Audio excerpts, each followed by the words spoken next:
Unahin ko na po itong AI chatbox. Ano po yung mga ipinangako ng developer kaya binawi nyo na nga itong ban sa Grok? Well, they ensured us na magkakaroon ng mga safeguards. Unang-una na dito ang hindi pagka-allow ng mga content creation or yung content mechanism nila sa mga regular users nila. Ma-available lang to sa mga premium accounts nila na kung saan very scrutinized daw ang pagbigay nila ng premium accounts.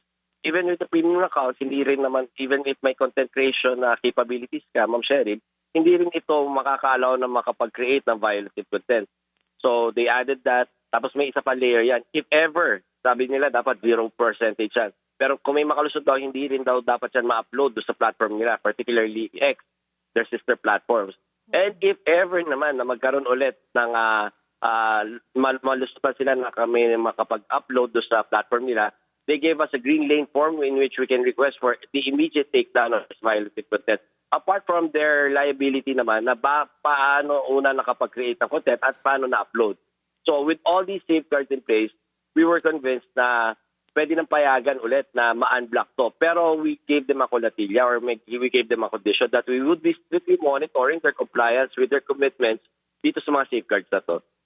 So, paano po kung may makalusot pa rin na mga content na lalabag nga sa inyong guidelines? Sigurado bang matitake down ito agad? Yun nga yung sinasabi natin, Ma'am Cheryl, no? Pag halimbawa may makalusot yan, the added layer na meron tayong green lane form or yung immediate contact sa kanila na may take down kaagad dyan is apart from their liability. Kasi kahit ma-take down yan, kukwestiyonin natin bakit nakapag-create, unang-una, at saka bakit na-upload, pangalawa. And all these conditions, hindi kami prohibited or hindi kami restricted na hindi ulit sila i-block o hindi nila masunod tong mga conditions na to.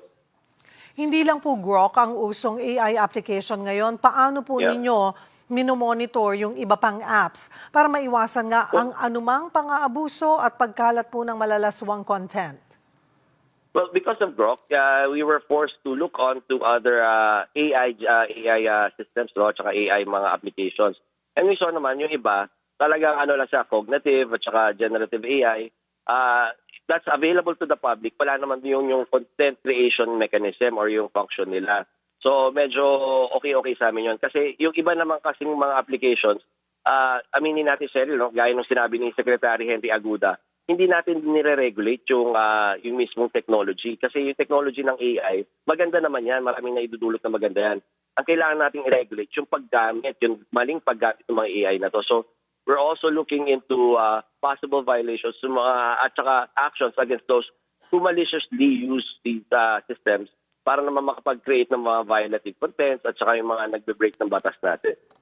Malawak na ang aplikasyon po ng AI ngayon. Ano pa yung mga hakbang natin para nga matiyak na hindi po ito magagamit sa iba pang krimen?